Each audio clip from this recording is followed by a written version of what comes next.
Business is an experiment. You have a hypothesis of what you think is going to work and you try it out. Sometimes it works. Sometimes you find that you need to pivot. Introducing The Vixen Voice, a podcast for ambitious women entrepreneurs ready to move into their feminine essence, live their truth, and unlock their full potential. I'm your host, April Roberts, and each week I'll be interviewing inspiring women who decided to take a leap of faith to pursue their dream. Women who believe that they were born for something bigger.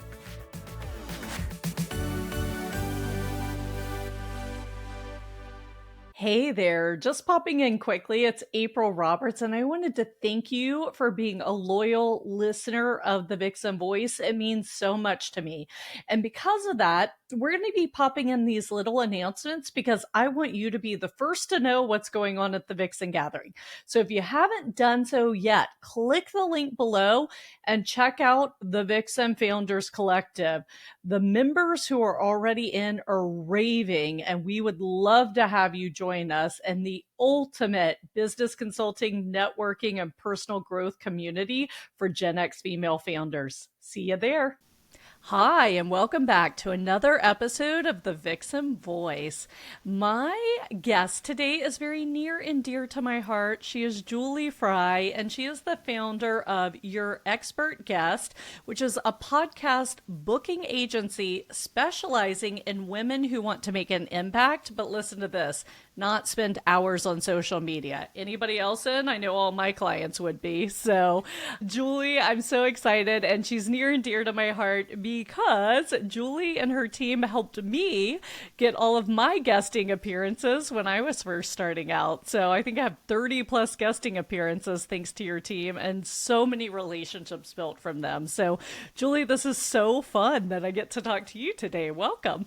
Thank you so much, April. It's always so fun to get to go on client podcast episodes because we know each other from working together. You've kind of experienced firsthand what it's all about to go on podcasts and build relationships and see what happens from there. So thanks again for having me. Yeah, so excited. So I know there's so much more to what you do, and we're going to dig in today. But before we get there, I like to say at the Vixen Gathering, and especially in our Vixen Founders Collective, all of our members are 35 plus, and there's nothing like I coach and help 20 somethings. Like I love them; they're so eager and hungry. But kind of by this point in life, we've lived enough life that we know what we want and we know what we don't want, if that makes sense.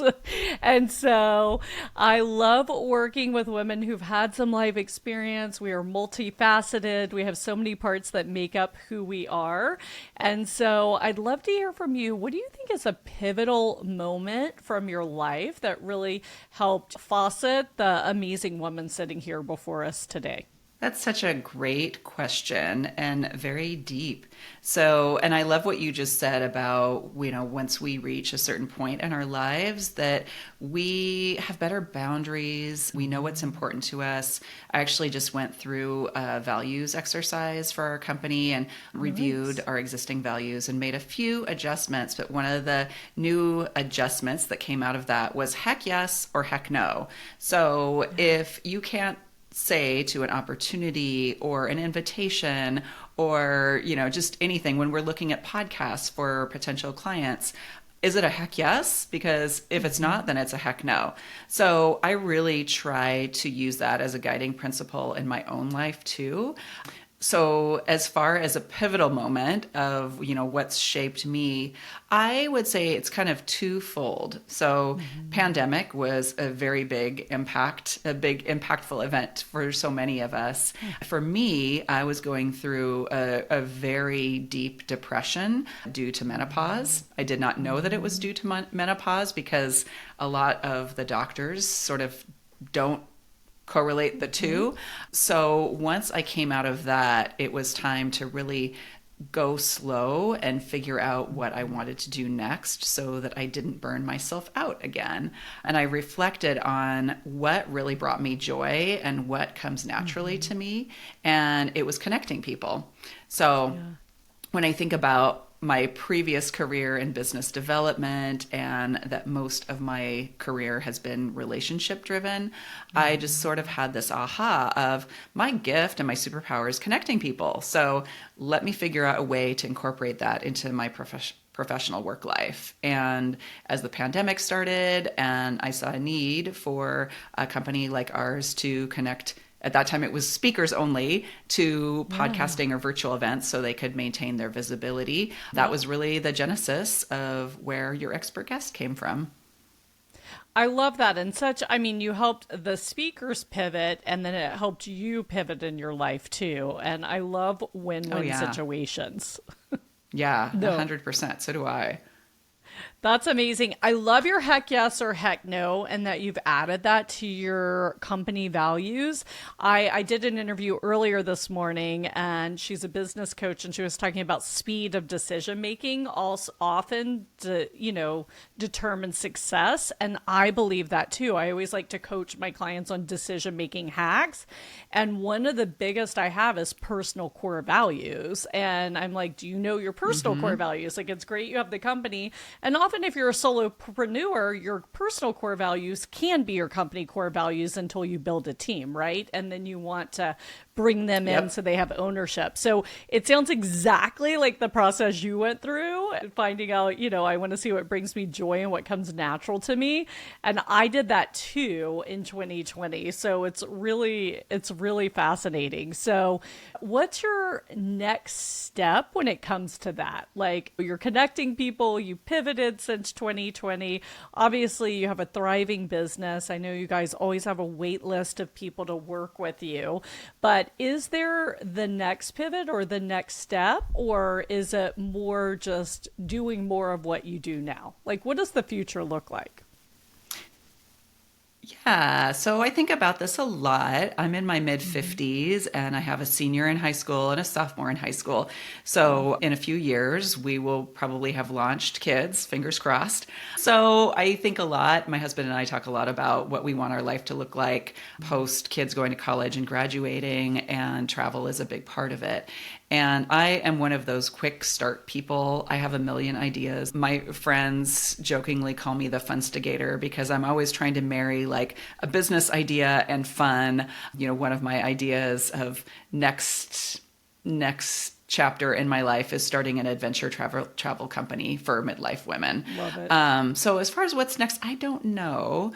I know that right now I love what I'm doing, and I think it's a really beautiful time in our lives when we have the opportunity to explore what is intriguing, or if it sparks curiosity in us, that we don't have to do the same thing for 30, 40 years anymore. We can dip in and dip out depending on where we are in our lives and what makes most sense for us. So I will say for now, I love doing what I'm doing, and we have 2 new phenomenal team members so we have just a wonderful team. But 5 years down the road, we'll see. We'll see what happens.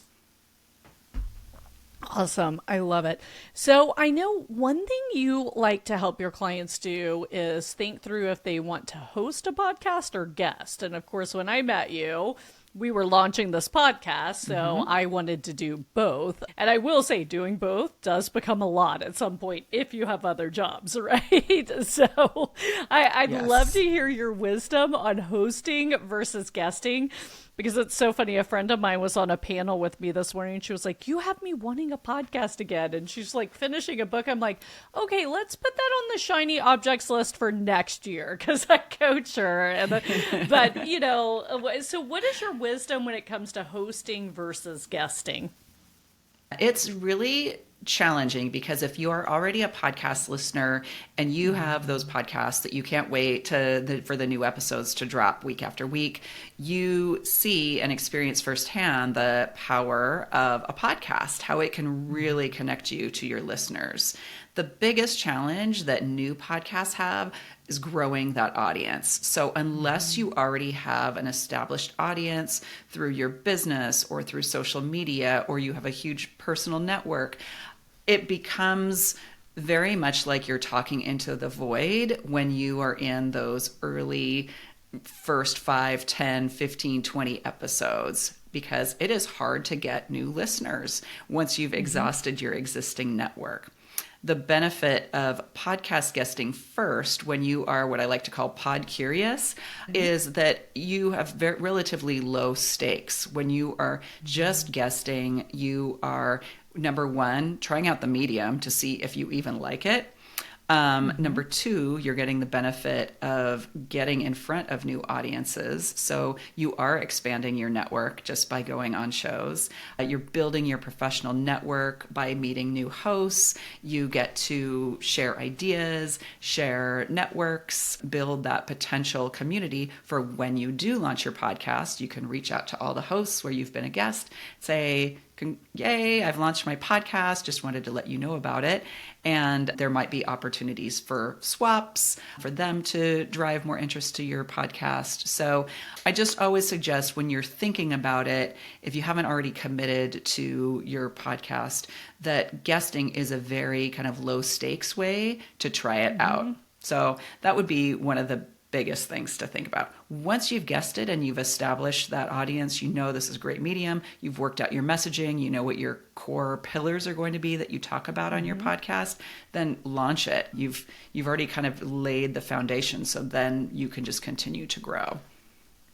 Yeah, I love that strategy for so many reasons. One, we launched ours before we had a large audience because I had a relatively new company, but I had a TV show in my financial practice, and I had this driving desire to say what I wanted without regulators. Because in the financial world, you always have to be careful everything you're saying, right? Yes. So I really needed the podcast as a creative communication outlet for myself and for my sanity. But, you know, I like the term low stakes that you use, because I don't think most people understand, like, the cost of a podcast. So the cost is either in, if you have your own podcast, it's either in hours of your time or dollars out of your wallet, because, like, from the out, I hired a manager, editor, all that stuff, because I knew I didn't have capacity, knowledge, nor desire. So that's a check. Or you're spending, like, precious time doing all that work. So it really is a heavy lift to have a podcast. And, I kind of said, okay, we're all in. We'll do 2 episodes a week, because I read that's what the best podcasts do. Or I think Brendan Bouchard said it at an event I'm at.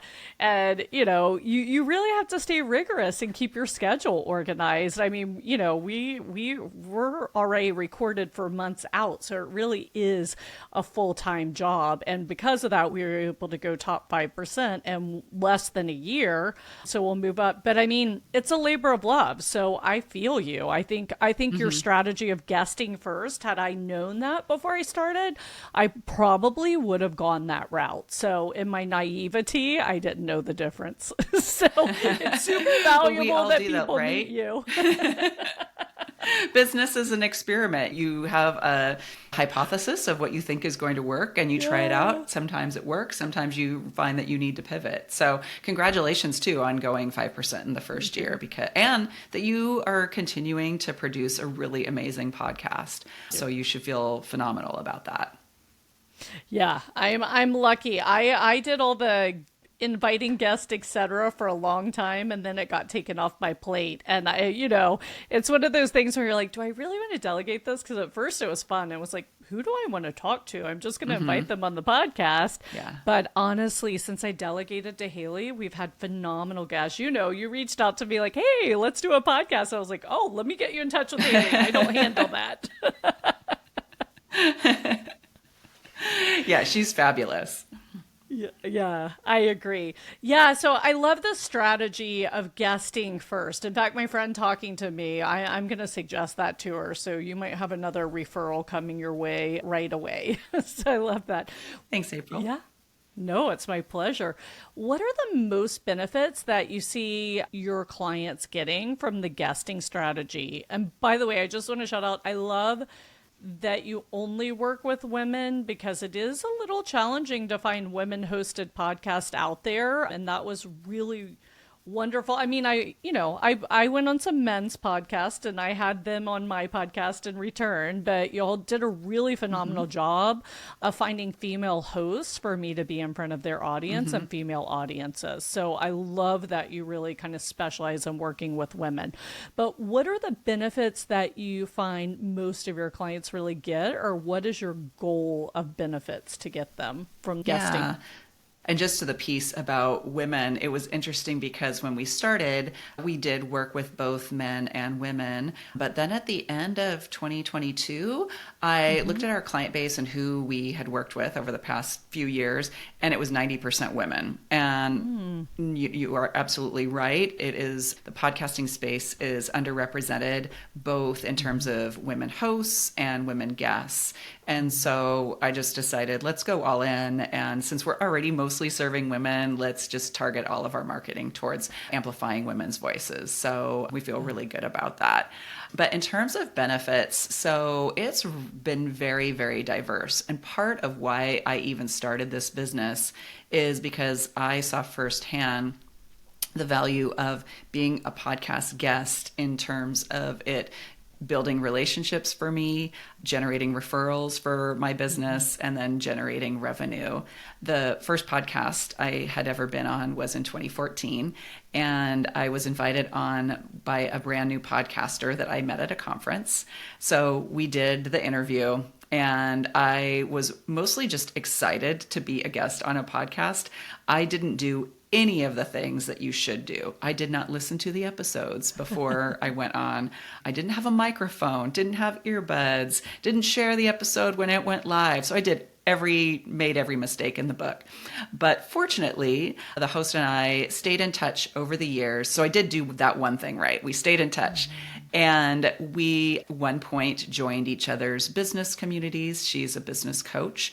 And then I had hosted an annual conference in that business. So she was a keynote speaker one year. And as a result of her then inviting me back on the podcast to promote the conference, we sold lots of tickets to the conference. It drove membership to our community. This is a previous business that I owned. And so when I went back and looked at the numbers, that one podcast appearance in 2014 led to a friendship. It led to countless referrals for my business and 5 figures in revenue. So I was like, podcast guesting is really powerful. So that was really the genesis of why I started this business, because I could see that it could have real ROI from people who hired us. So other ways that we've seen our clients benefit, we have a client who's a money coach, and her podcast appearances have led to corporate speaking engagements. They've led to keynotes at conferences. They've led to the host hiring her. They've led to referrals for her business. She's just back for her 4th engagement with us. So she keeps coming back because it keeps working. Those are kind of the biggest ones that we see are the speaking engagements, new revenue for the business, referrals, and then just building up your professional network, which oftentimes leads to becoming friends with some of the hosts that you meet that you really, really connect with. There's many others, but those are kind of the top 5. Yeah, I love it. No, and if anyone's listening and they're wondering, like, what's it like to be a guest? I mean, it's such a cool experience, like you said. I mean, some people it's just an interview, you go on, like, because some people are very businesslike about how they run their podcast. Everyone has different personalities, but it really is such a beautiful bonding experience. Like, I love having guests on my podcast, and I love being on podcasts because it's really, there's a level of intimacy in the experience that you don't understand until you do it, and especially when the energy's right, like you mentioned. And a lot of times when y'all had me, pitched me and I guessed it, and then I would invite that. If we had good energy, I'd invite them on my podcast, and then that was great, or vice versa, because, you know each other even better. So I totally agree. It's really a unique relationship builder. Even in some of the women I've been on, I may not talk to them a ton, but if I see them pop up in my social media or something, like, I get excited, right? So I'm always like liking and commenting because I'm like, oh, she's so Yeah. cool. You're like, So that's I my new love it. friend. I want to Yeah. support her. Yeah, I just think about when, and I don't go to as many in person networking events anymore, but Yeah. in the past, when I would, how rare is it that you would get to have this much time talking to one person? Hmm. It just doesn't happen. And so it is a Yeah. really unique way to network. And we do see some of our clients who are really just guesting to network with other people because it's super efficient. You're not wasting time driving to a venue, spending a lot of money on a ticket, having to get super fancy from head to toe. So it really is just very unique in terms of the relationships that you can build without having to leave your office or home. Yeah, no, I totally concur. It's lovely. And oh, I wanted to mention when you said you didn't know what you're doing in 2014. So, like your team does a great job of prepping us for the podcast, but I remember I was on a podcast where it was actually a live that I was booked on, and the host was phenomenal. Like we're friends to this day. And then she said, "Well, how can our listeners work with you?" And I like bumbled that answer so badly, and I was just like, how can I not be prepared for that? Like, and for 16 years I gave dinner seminars telling people how they can invest their lifetime savings with me. Like, how can I not be prepared for this question? But you really, it's different. You have to have a strategy for podcast. It's a little bit different than a call to action and social, etc. So I'm sure you give your clients, are there some like tips, or I think you have 5 steps to increasing like referrals from podcast guesting. So are there any like kind of strategies and tactics and tips? And I would tell you, like, to your point, definitely prepare. I mean, I had my own TV show since 2016. I was used to speaking in front of crowds like 40 or 50 times a year. And going on a podcast is a different experience. Kind of like when we all gave our first webinar in 2020 and we're like, oh my God, I'm talking to a computer, right? Yeah. So to your point, preparing, Yeah. when we give our clients their prep document, it always has the website. So they Yeah. can see if the podcast is a marketing tool for the business, learn about the business, find out a little bit more Hmm. about who the host is, what does their company do, who are their clients, what are some of the offerings that they have in their business. And oh, goodness, if they offer a membership or a mastermind or a summit, that might be an opportunity for you to be invited to speak to their summit or mastermind. So just looking for those opportunities where there's ways for the two of you to collaborate before you actually have the interview so that you're mindful of what those possibilities could be. We always share that you really want to nurture the relationship with the host. That's really the most important part of the interview, is knowing that they have invited you into this very sacred space, that they Hmm. have built know, like, trust with their audience. They're super selective, hopefully, about who they invite on. And so you want to approach that conversation with a standpoint of providing value, giving really useful information, helping them, and not from a standpoint of like, oh, yeah, I'm going to sell to the most women aren't going to do that anyway, but not coming at it from an opportunistic or a transactional point of view.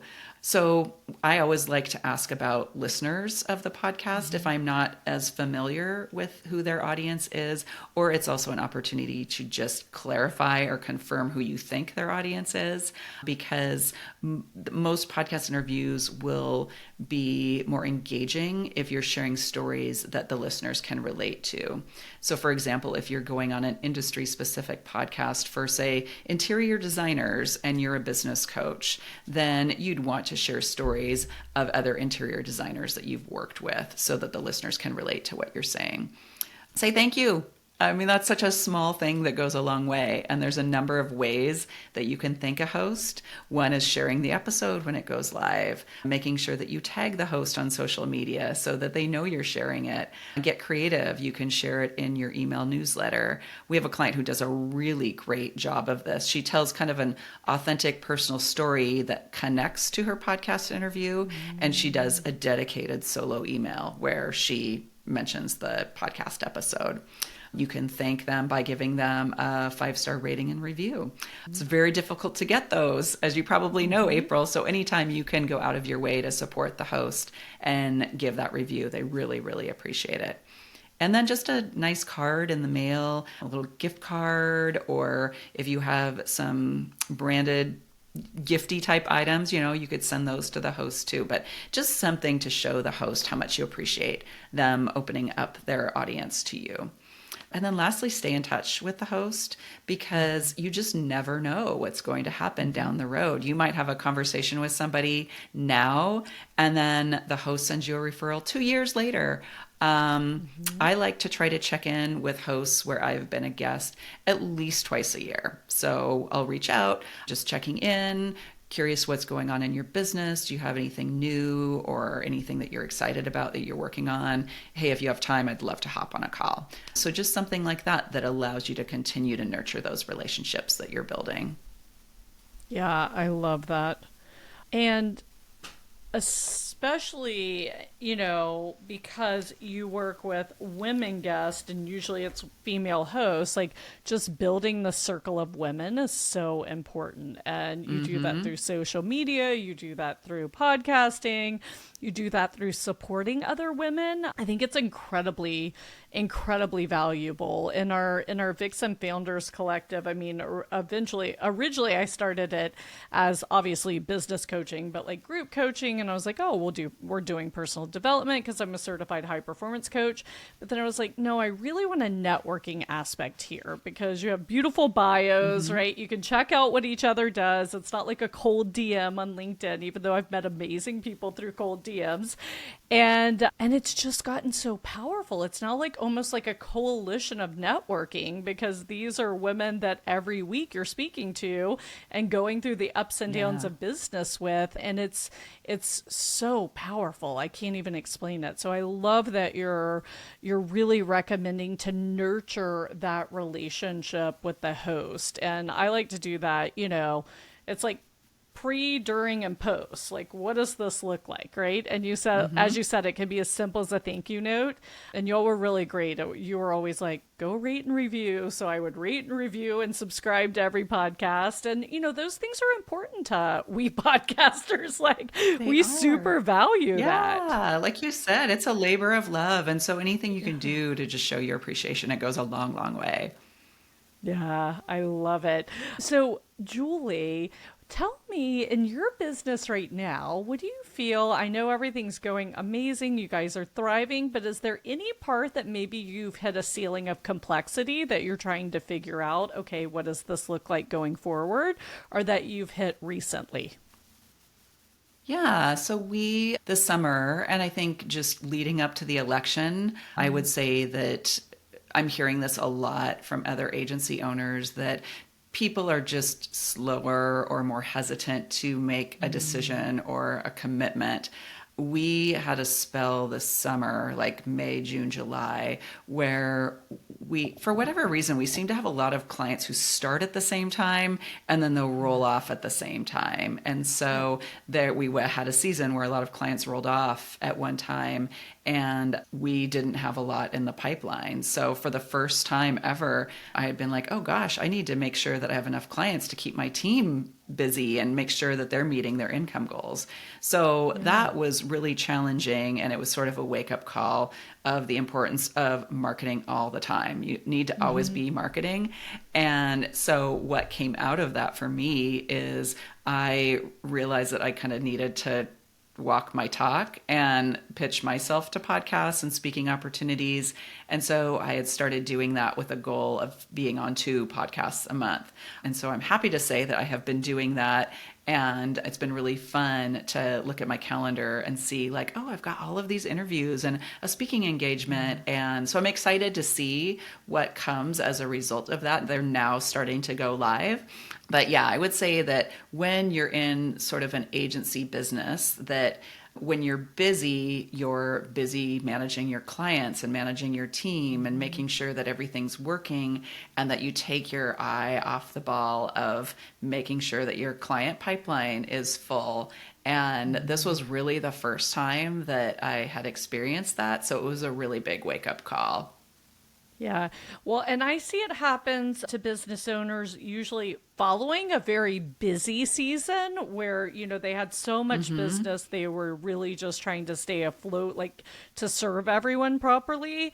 And I remember talking to one of my clients, she had one of those periods, and I was like, okay, but how are you getting your next business? And she was like, what are you talking about? I have 5 events in 5 states Oh, in the next 5 weeks. And I was like, yeah, but on week 6, where's your business? Like, yeah, what's going to happen? yeah, And then she opened up, and like, I was like, okay, you triage now and you look to the future. And, as you and I both know, women can listen to this podcast anytime, but right now it's airing in November.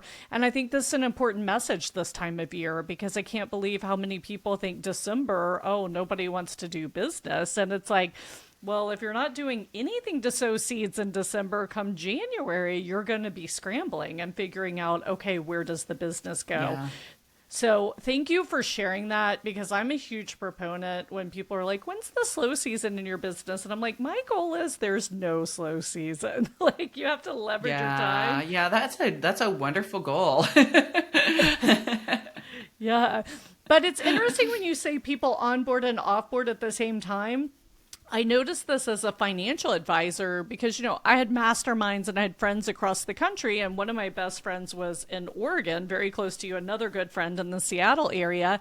And I was in Texas, and same like kind of psychological things I was dealing with there, people were dealing with in the Northeast and on the Pacific West Coast, right? And it's weird. It's like humanity or a country goes through these certain like psychological cycles at the same time, which is also the value of having a community of other business owners. So you're like, oh, this is Yeah, going on for you that can too? Okay, relate. I'm not crazy. Yes. Yeah, I am such a huge proponent of having community in your business because it can be very isolating and you feel like you're in a Yeah. silo. And especially if you have a team, that you can't really talk to your team about some of the things that are hard or frustrating for you. So having Yep. other women business owners to commiserate with, vent to, get advice from, support, it is just, I mean, that would be my number one piece of advice for any new business owner is find a community that you can lean into both in the good times and the hard times because you're going to I need it, agree. even if things are going Yeah. great.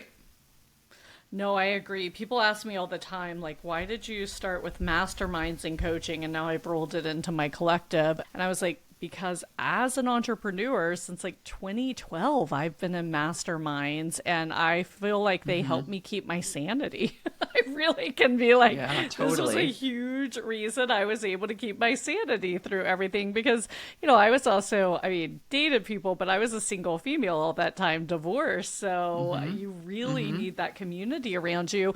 And what I found is a lot of my even friends who are married, sometimes your significant other, if they don't own a business, they don't really relate to, you can share what's going on, but they can't necessarily like empathize with what's going on, or your friends or family. Yes. Yes, 100%. You're like, I know that well. So, Julie, we are coming to the end of the year, but I'm just super curious. What are you and your family doing for fun? Like, do you have holiday traditions or anything you like to do this time of year? Yeah, well, my husband and I actually just celebrated our 20-year wedding anniversary on the That's 29th of October. So we had a Halloween themed wedding, and so this is no a special way. time of year for us. We love Halloween. I am on the board of our local community, and so I'm in charge of the big Halloween party that we do. I love events and throwing parties. So that's October has been busy for us in that way. Thanksgiving, we always spend with my extended family, which we love. In fact, a couple of years ago, we celebrated my mom's 90th birthday in Mhm. Hawaii. So the whole family got together and we went to Hawaii. And then Christmas, we stay here because traveling is a nightmare, at least by air during that time. So we just really enjoy staying here and kind of having a staycation. My business closes the week between Christmas and New Year's. So we just take advantage of that time. And then on New Year's Day, I'm a big polar plunger. Every week, myself and a group of people go down to our local beach and we jump in the Puget Sound. And so we organize a big community polar bear plunge to hopefully get more people excited about what that can do for you health-wise. So those are some of our traditions. Oh, I love it. Thank you so much for sharing that. That's really beautiful. And Julie, it is your first time on the Vixen Voice. And what I love to talk about is really our feminine energy and our feminine power. I mean, everyone on earth, no matter what their sex, gender, etc., has masculine and feminine energy, and we have to balance it, right? But I find so many times a lot of women I work with have left corporate, they're going entrepreneurial, and they almost have to be reintroduced to that feminine energy. So I love to ask, when do you feel that you're in your most, like, at what time or in doing what activity do you feel most in your like feminine essence or energy? That is such a thoughtful question. I feel like when I'm really feeling in my feminine energy, it is whenever I am doing anything that's like a collaboration, or I do a lot of co-working with some of my other women business owner friends. And as a result of those, we tend to just come up with other ways that we can support each other, other ideas that it's sort of like a mini organic mastermind. You know, we're sharing ideas back and forth, suggestions of what we could do in our businesses to kind of help move them forward, give advice on tackling a problem or a hiring issue that somebody's having. So I feel like whenever I'm in a situation where I'm able to collaborate or support other women, that is a big piece. And then I would say the other time that I feel most in my feminine energy is just whenever I'm doing management of my team. We have a team of all women. Half are moms, half are not. Well, they're dog moms. And so we have such a wonderful, supportive, collaborative environment. I mean, you know, you worked with Janice, and there's never been any drama. And I think it's just because we all are juggling multiple things, you know, wife, mother, caregiver, sandwich generation. And so we want to do our job, do it well, help each other out, be efficient with our time, and then go do the other things that are important to us. So I really try to take a feminine approach to my management style. And I think it's working. We have really good employee retention. Yeah, no, I love it. I remember you reaching out to me last year. You were having an event and you were like, do you have a message you'd like to share with Janice? And that was so sweet. I was like, that's so great. Because we do get busy and we forget to tell people how much we appreciate them. And it's so important. Yeah. Yeah. We have a wins channel in our Slack where we're always sharing, you know, like positive things. If I ever get great feedback from a host or a client about a team member, I always share it with them because that's what keeps us all going, right? There's studies that show that, yes, people care about money and raises, but oftentimes they care about recognition and praise even more. So I'm a big fan of praise. My dad always praised me, so I think I got that from my dad. I love it. So, what color is your feminine energy? If you had to put a color to it, what is it? Oh, I'd say it's orange. I love it. I'm wearing, although it looks a little more red today, but I am wearing my Halloween orange today. Okay, good to know.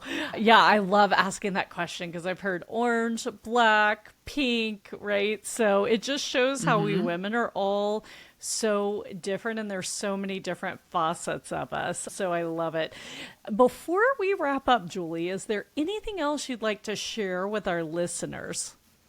Yeah, I would encourage if you're listening and you've been thinking about either starting your own podcast or you've heard about podcast guesting and you're curious about it, I would encourage you to start talking to people. So talk to people that have guested. If you are in April's community, you know, ask the question in the Facebook group about who's guested and can you tell me more about the experience? Just start to gather information so that as you you think about taking your next steps, you're informed, and that can help you make a decision. And I'm always happy to chat. We have a complimentary consultation that we have with folks before we work together, just to find out if it would be a good fit for you. So happy to have a chat. I love it. That's so exciting.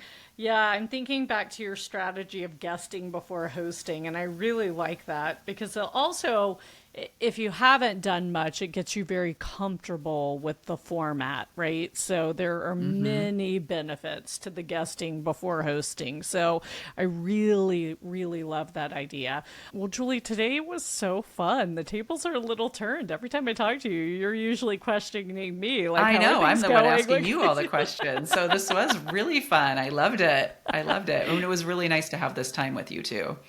Yeah, same. I appreciate it. So for everyone else listening, remember you can reach Julie. Everything is in the show notes. And if you haven't done so, go to vixengathering.com/podcast and hit the subscribe button. Just subscribe and share your email. And then magically every Tuesday and Thursday, all of the amazing resources, ways to connect with our guest, etc., shows up in your inbox. So take advantage of that if you have it. And as I said, we're going in to a time of holidays, a time of family. You know, that's challenging for some, that's super heartfelt for others, and for most people it's a blend of the two. So it's a perfect time to remember, don't forget yourself. As I always say, the world needs more love. So be it through your community of women that you know and support, or just taking care of yourself and taking some me time over the holidays. Don't forget to love yourself in the process, and then you show up as a better business owner, a better boss, a better wife, a better mother, all the things, right? And most importantly, a better you. So please take care of yourselves over the holidays. Remember, don't leave yourself out of the love circle. And Julie, it was so fun having you on today. Thank you so much. I wish you all the best over the holidays, and I'm sure I'll be talking to you soon. Thank you so much, April. It was really good to see you, and thanks for having me. Thanks again for listening to the podcast. If you enjoyed today's episode, be sure to hit subscribe so future episodes are automatically downloaded directly to your device. And if you want access to today's show notes, including links to all the resources we mentioned, visit vixengathering.com/podcast. Thanks again for listening, and I'll catch you next week for another episode of The Vixen Voice.